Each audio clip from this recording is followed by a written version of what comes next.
Hello, Winnipeg voters. I'm Sam Biko. And I'm Patty Weens, and we're Ballot Babes, getting you pumped to vote in the October municipal election. Woo! Yay! And if you haven't listened to the first episode that we recorded, you can go back and do that. Before we go any further, though, so funny, forgot to mention that Patty literally wrote a book recently about Winnipeg and about the electoral process here, and really encourage you to pick it up. So, Patty, can you tell us a little bit about your book?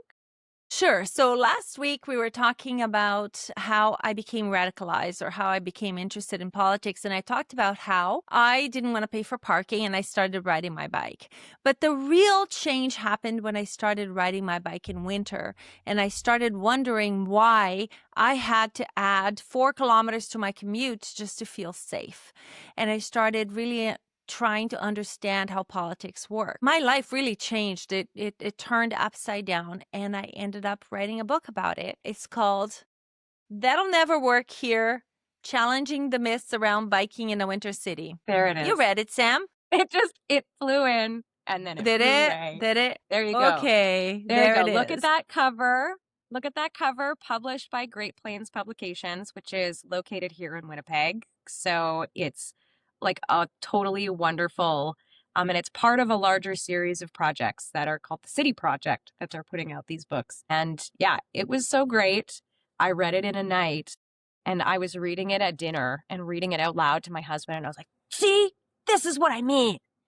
She says it right here.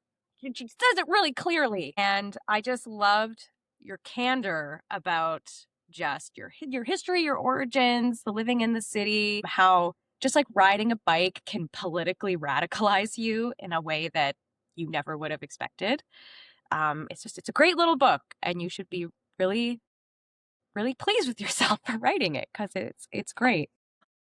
Thank you so much. I feel like I learned so much just writing it as well. So much about my community. On March 11, there's going to be an event at the University of Winnipeg. We're going to talk about the book, and we're going to talk about also the first book called You'll Pay for This, which is City Finances. And this is part of the City Project. There is a third book coming out about trees, and it's called Out on a Limb. It's going to be out soon, in the spring, I think, and it's by Erna Buffy. Yeah, that's great. Yeah, and you might recognize Erna Buffy from her columns in the paper and she's written about LeMay Forest. You can Google all of the issues around that. LeMay Forest has been saved. It was a whole thing. Yay! Yes. But again, it was another example of something occurring in the community coming together and pulling as much political power as it could just by caring about something. It's the same with your book. You got on your bike and then you started caring about roads, and you started caring about where you could ride your bike and why it was safe and how it wasn't. And then how do those decisions get made for who's painting the roads and who's saying, let's have a separated lane. And that's all in the book. And that's again, kind of comes back to the heart of this podcast. Everyone in the city cares about something specific that they have to deal with daily in the city. And you just either accept it if it sucks, or you start to investigate, how do I make a change? That's really what we want you to get thinking from now to October. And the importance of engaging in that process. That's right. You'll be voting for mayor, your ward's counselor, as well as school trustee. And so we're here to help you make that decision more informed rather than just scrolling down the list and going by whatever lawn sign you happen to remember, or whoever was able to pay for the biggest lawn sign. We don't want that kind of politics. We want to really inform you right before the election. Yeah. And I will say I am guilty of the lawn sign thing, because you get busy and you're like, oh, there's an election today. It's important that I vote. And then in your mind, you're like, it's more important that I do vote, even though I don't even know who I'm voting for, than to not vote. And we will talk about that in subsequent episodes. But being informed is a higher level of democratic power than just exercising your right. I think a lot of people just ask, who is my counsel? Who's the incumbent? And they just vote for that same person, not really thinking about whether this person has represented them well in the past, has made good decisions for the ward or for the city in general. So we don't want you to do that either. There are a lot of incumbents that, well, let's just say they've put in their time. Maybe it's time to retire. So that's why we're here. That's a very graceful way of putting it. Some people might even say, what does incumbent mean? Right. Incumbent is whoever is currently your city councilor. Whoever you see it saying re-elect. That's the person who's already been there, and you think, well, they've had the job for 25 years, so must be fine. And looking at you, Jeff. Yeah, poor Jeff. Poor Jeff. There isn't really like a flashcard deck that can give you stats like a hockey card on each counselor. There should be. Sounds like a really cool art project that maybe some students could take on, where it says like things that they have done that have improved their ward, things that they have done that have improved the city at large and life for every person in the city, not just the most well off, folks that need the most help, and then a column of things that they voted against that seem to not be in the interest of maybe all of the goals that have been set out in a very clear document that's constantly being referenced. Or the city releases its priorities. Has this councilor voted in the interest of these priorities? And those are fair questions to ask. That is a level of accountability that a public servant has to be brought to. We're so grateful to everyone who commented and watched that first episode. Thank you for your support. It's really nice to see that, we're filling a hole that seems to be needed. And then just a reminder, you can take those comments, you can type them in there, and you can also record them. If you go to ballotbabes.com and you click on leave a message, you can record the comments. You can also record this was bugging me today about my neighborhood, or I found out that this is my counselor and I found out X, Y, and Z about stuff that they've done. We want to hear all that.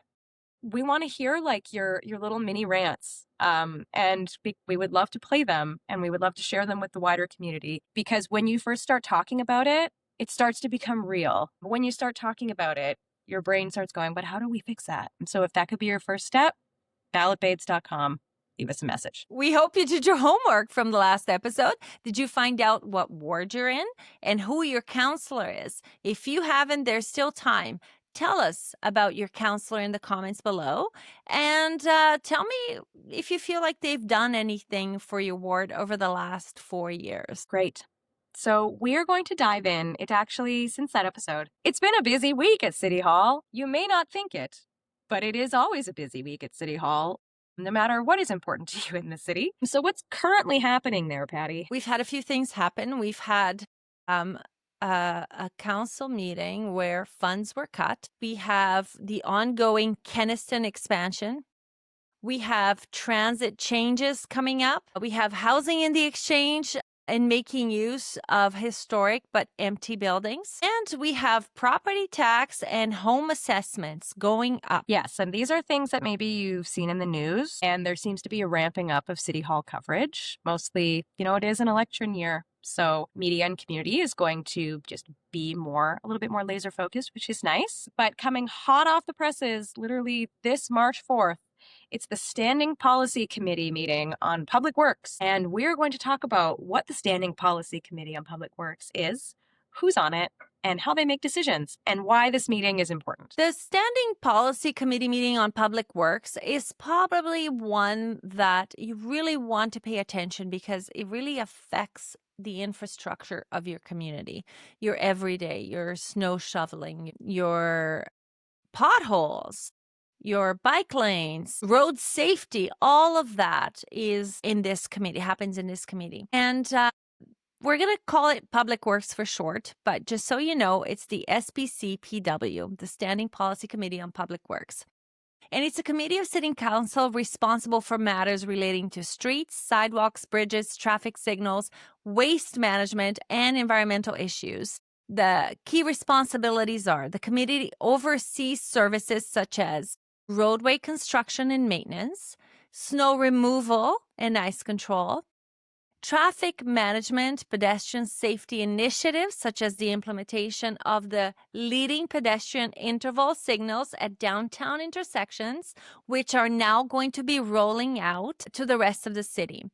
Important to note that this one was a huge win for everyone in the city. The leading pedestrian intervals. Credit to Councillor Lukes, who said, enough is enough. Let's just implement this thing. No more studies. Just do this across the city. Let's get it done. And it's getting done. So it's really helpful. And if you don't know what that is, it is when you're crossing the street, the light for the pedestrian turns green before the light for the green light for cars. So if I'm a pedestrian, I get a 5-second head start, which helps the cars see me crossing and they don't try to get ahead of me. One problem I have with that is that the intersections that have a right turn on red allowed really Took the words right out of my mouth. Yes, it kind of negates the whole thing. So we need to push for no more right turn on reds like they do in Montreal. But I digress. It is a huge win for pedestrians and drivers because I am pretty sure most drivers don't really want to hit pedestrians for the most part. For the most part. For the most part. So the function of this committee, it reviews, reports, and makes recommendations to the Executive Policy Committee, which we talked about last week, and City Council also on policies and capital budgets regarding public works, which is everything I just mentioned. Now, it'd be great to know who is on the SPCPW. Sam, do you want to tell us? Every time I read it, I want to say SPCA, but it's not the dog catcher, it's pothole catcher. So the chairperson is Councillor Janice Lukes. She is the figurehead. Anytime there is sort of a news issue, maybe you'll notice in the press, she is the one who is reached for comment because she is the one who has the access to all of that information as it comes out. She is also the councillor for Waverly West in the city. And the other members include Ross Eady, who's the city councillor from the Minarski ward, and Councillor Devi Sharma, who is for Old Kildonan. If you're not sure if these are your councillors, you did not do your homework, and you are going to be given so much extra homework, and that includes running a potluck in your neighborhood to talk about the election coming up in October. You should do that anyway, even if you did your homework. And bonus points, you can invite your councillor, and maybe they'll come. Maybe they'll answer your questions. If your picture is not pasted up in City Hall and it says, do not serve these people, then you should be fine to run a neighborhood potluck and invite them. I digress. We will link to the page that lists, all of the councillors and all of the any other information on this committee. Now, why is it important to know who's on the committee? Because the first part of knowing how the city works is to know who is behind the decisions, like we said, and to, get a sense for who these people are based on their policy decisions. We talked last week about how the only language that, a councillor can really speak in, that really speaks truly, is the policy that they stand for and that they back. Politicians in any stripe can say anything at any given time. They can make promises. You can try to hold them to those promises, but the reality is you only really know what's important to them by what they have supported or what they have stood against. And it's also knowing who to contact when you see a specific item in the agenda and it makes you feel a certain way. It's who you direct that question to. Sometimes it's who you direct that ire to. That is simply the nature of being in the public service. But the one thing that I would highly recommend you do is pay attention to the council members and see if what they are voting against affects or is in the best interest of the whole city, not only their own wards. Of course, for example, my ward is Charleswood, Tuxedo, Westwood. And of course, I love it when my ward gets an improvement. But I also work downtown. So you could say that I live in two wards. And when I'm working in downtown, I love to be in a thriving environment, seeing that every single person is enjoying themselves and having access to wonderful things that I have when I go home to Charleswood.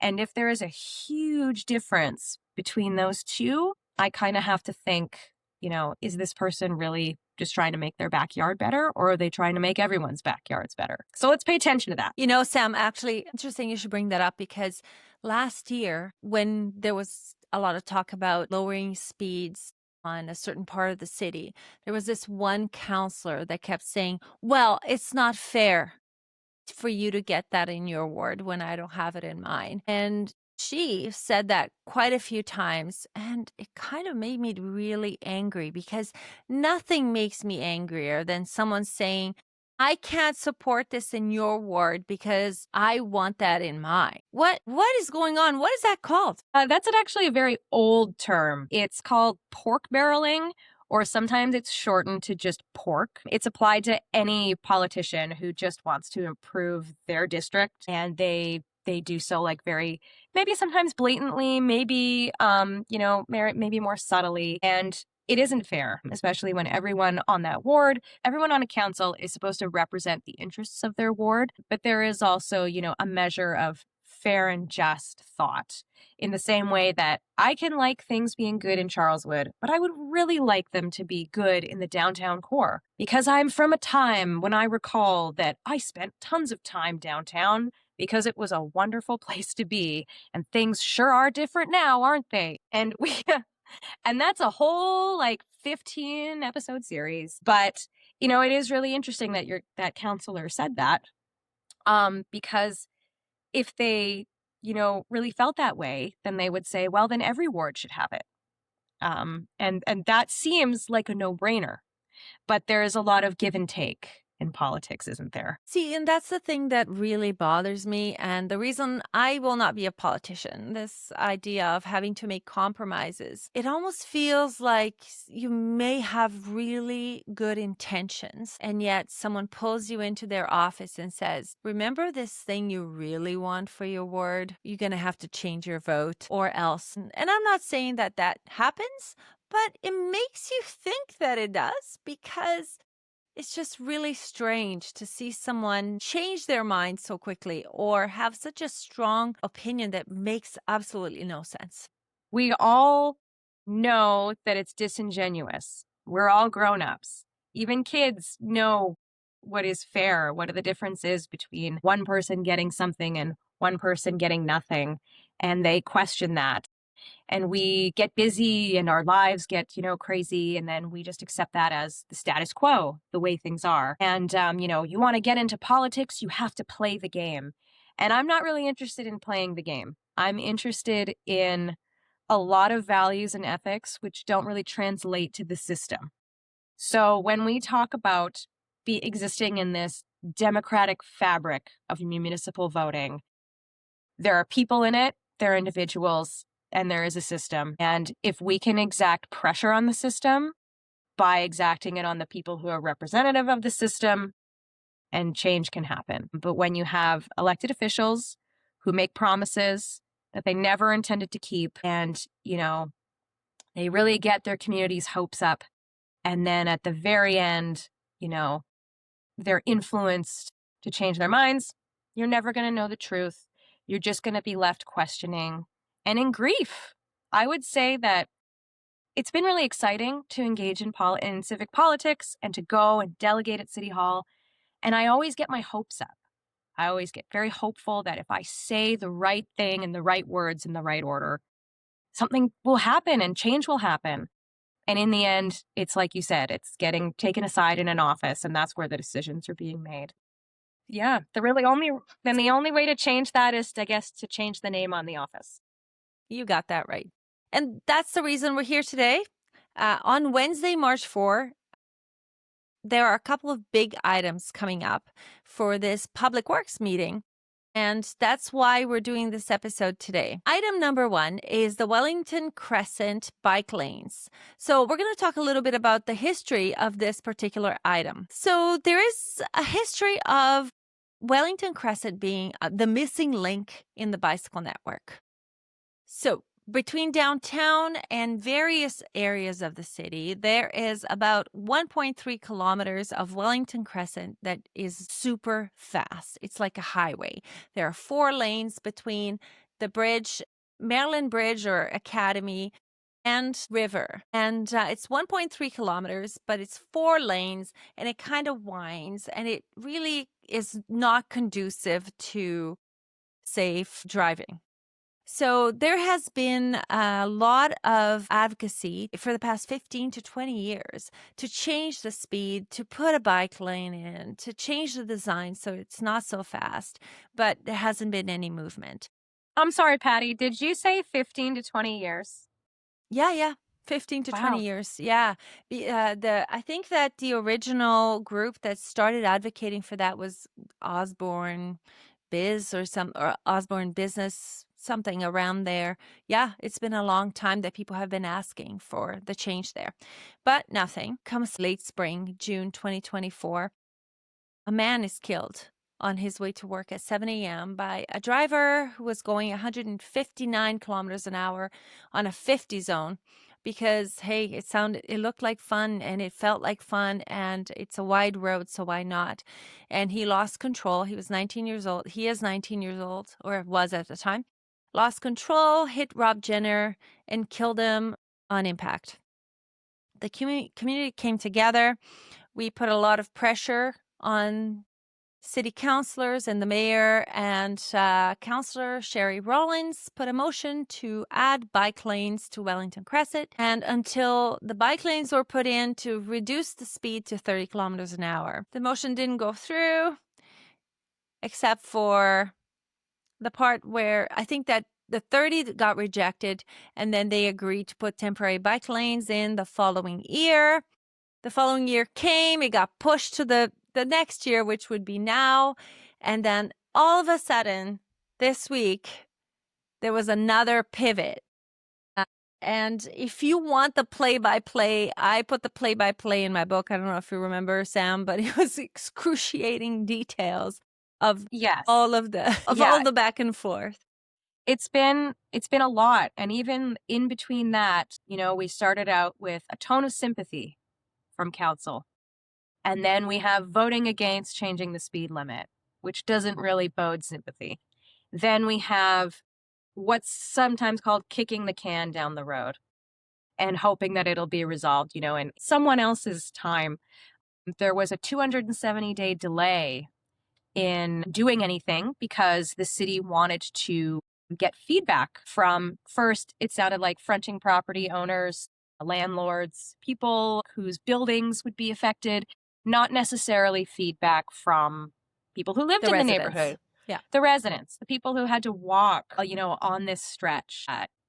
It's maddening. I did some door knocking with some fellow advocates to actually just talk to people who lived there. I'm so sorry if you can hear a drain, because that's where my hopes are going. Right down it. Yeah. And it's just, you even just physically walk there, it feels dangerous. A ghost bike was put up for Rob, and the bike was smashed into from a car that lost control going around that corner. And that was so devastating in its irony about how dangerous it was. You can look up the news, a temporary fake bike lane was put up by advocates that lasted 2 hours in celebration of the 1-year anniversary of Rob's horrible collision. I went to so many city hall meetings in person, sat there for 8 hours listening to every delegate, being a delegate, getting up there and speaking. And it's story after story of, I was hit by a car. Someone I know is hit by a car and they are now dead on this stretch of road. I am afraid to be on this stretch of road. Just horrible accounts, excavation of grief. Wendy Van Loon, Rob Jenner's widow, has been a huge proponent of coming to city council, having that horrible experience happen to her personally and speaking to them, and having these individuals be absolutely unmoved it's just, I find it just to be so irregular. I really don't want to. You can see me like fighting the alien that's trying to burst out of me, but just the lack of empathy. And this is just sort of going really far because and the whole thing, it was to put in a temporary bike lane. You may be familiar with a temporary bike lane. There's one on Westminster. It connects a big part of the Central Loop. That's temporary infrastructure with those curbs and the paint that leads into the more like permanent nice part of it. That's been there for years, and it is functional, and it is full every time I ride it to and from work. It is massively full and massively used. And no driver turned into a pillar of salt from having to contend with it. The more people on those bikes, the fewer drivers there are. That's less traffic for you, baby. And like you said, Patty, it's 1.3 kilometers. So it seems sort of, again, like a no-brainer. Like this is something that we should do to honor this life and this horrible tragedy that is avoidable. But that Exactly. is one of the main items that's coming up at this meeting on March 4th. Yes, so the temporary lanes were supposed to go in this summer, and permanent bike lanes should go in 2029. But this week, Councillor Luke's chair of Public Works sent out a press release saying that she will be presenting a motion to skip the temporary lanes and go straight to a more beautiful permanent design. And at first I thought, oh, this is great news. Let's go straight to the permanent stuff. Let's go. But then I started thinking and asking questions around, and first of all, we don't know what her motion says, so it's hard to comment exactly on what my position will be until I hear what her motion is in detail. But they don't have a permanent design, so they have to hire consultants. They have to have more public engagement, and then they can build the bike lane. So there's no way that this is going to happen now. There's no way that this is going to happen next year. So there's going to be more delays, more back and forth, more money spent on surveys, and before you know it, it will be 2029. 5 years after Rob's death, before we can have a bike lane on that stretch of Wellington Crescent. And guess what? 5 years or, 3 years from now, who's going to be on council? Is it going to be the same people? Is it going to be the same mayor?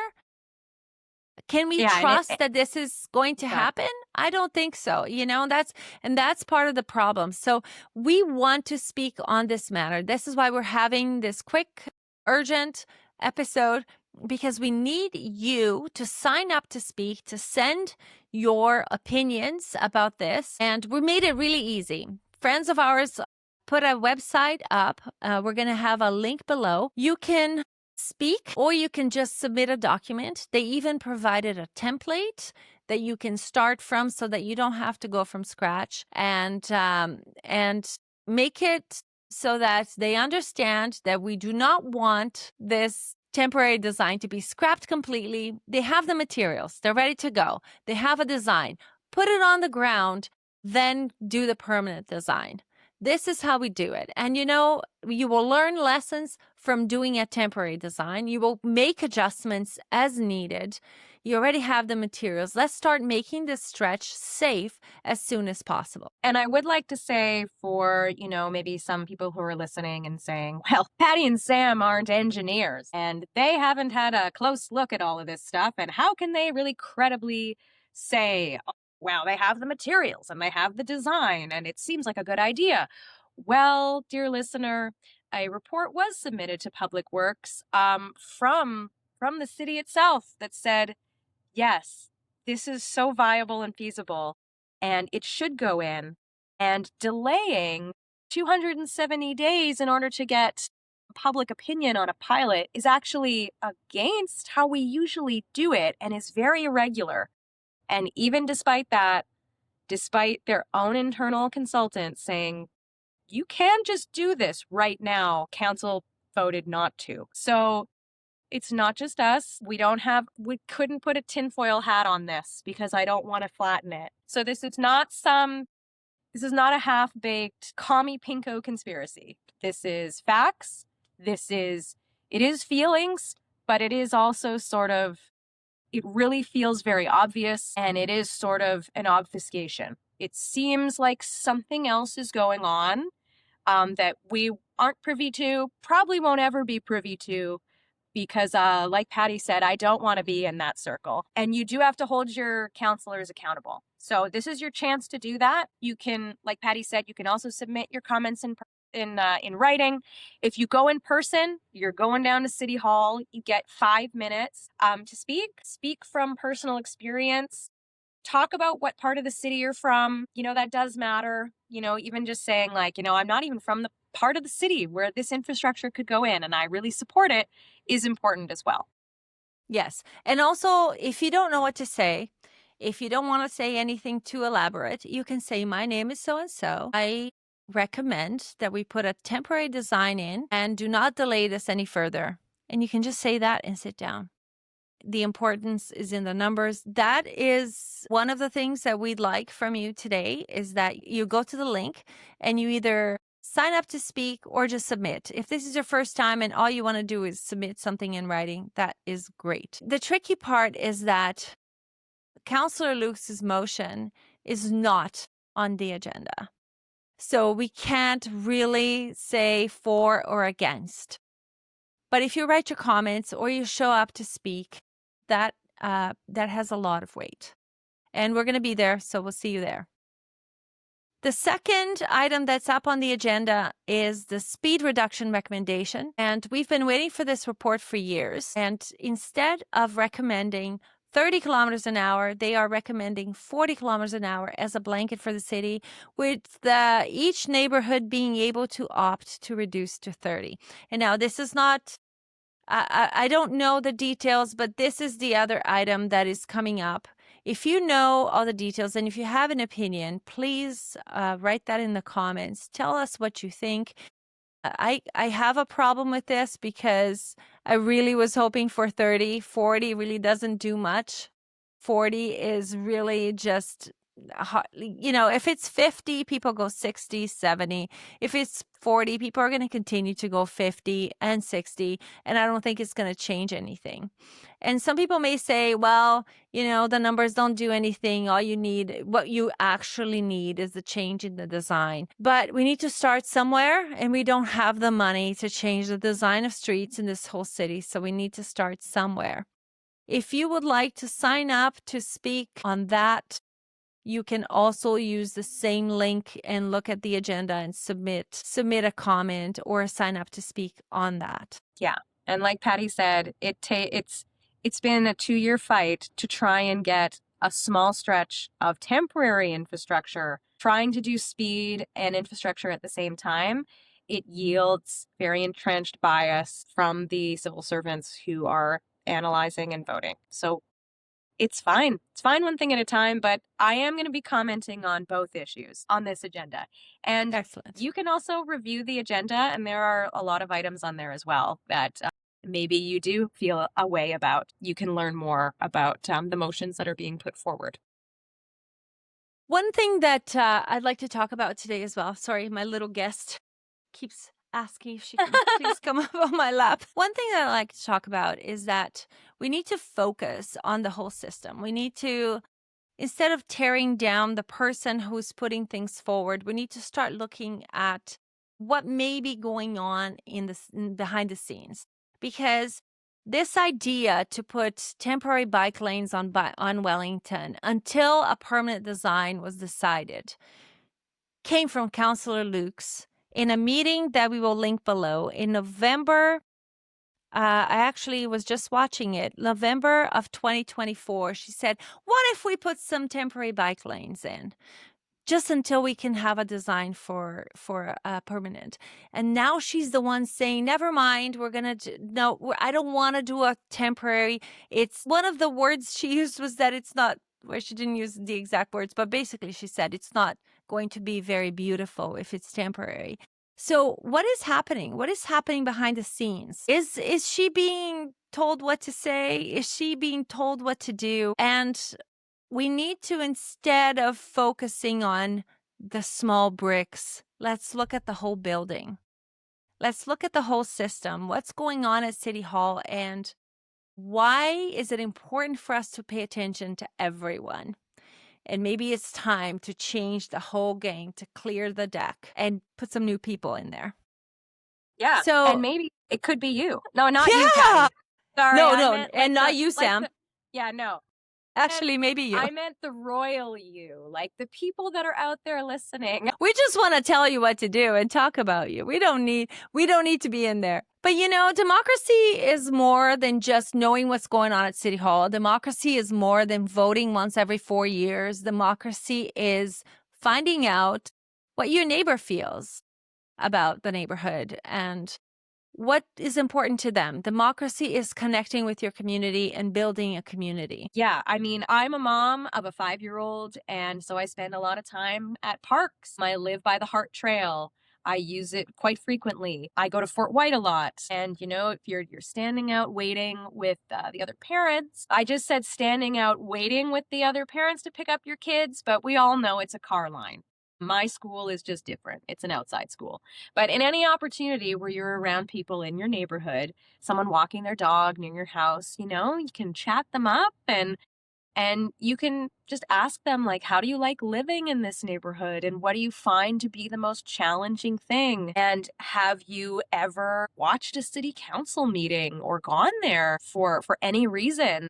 And, it doesn't have to be, you don't have to proselytize. We're not telling you to go out and put on a minister's habit and start, shouting at people that democracy is great. And we know that it's pretty good. It's nice to have free will, but it's also good to have political will and to exercise it. And it doesn't have to be a one-off. It can be a continuous conversation. So, chat with your neighbors. If you're feeling really bold and you work in an event organization like I do, it starts to become really easy to be like, oh, let's have I'm going to have a garage sale. You should come over or let's have a potluck, or you want to hang out at the library and talk about this a little more, if your neighborhood library has good hours. Don't make me tap the sign. Okay. But yeah, like Patty said, voting and deciding who your mayor, your councilor, and your school trustee, it comes around every 4 years, but helping your neighbors and yourself get excited about it, it can be less like a drudgery where you're just doing a lottery to guess who you should vote for. And maybe it's more like Haley's Comet. It's come around. It's really exciting and it is fun. It's fun to be informed and to feel like, your opinion does make a difference. So these are the little steps that we just want you to start taking. Absolutely. So remember, check out the show notes, send us a voice memo, and remember, Winnipeg City Council works for you. And this October, tell your babe to vote.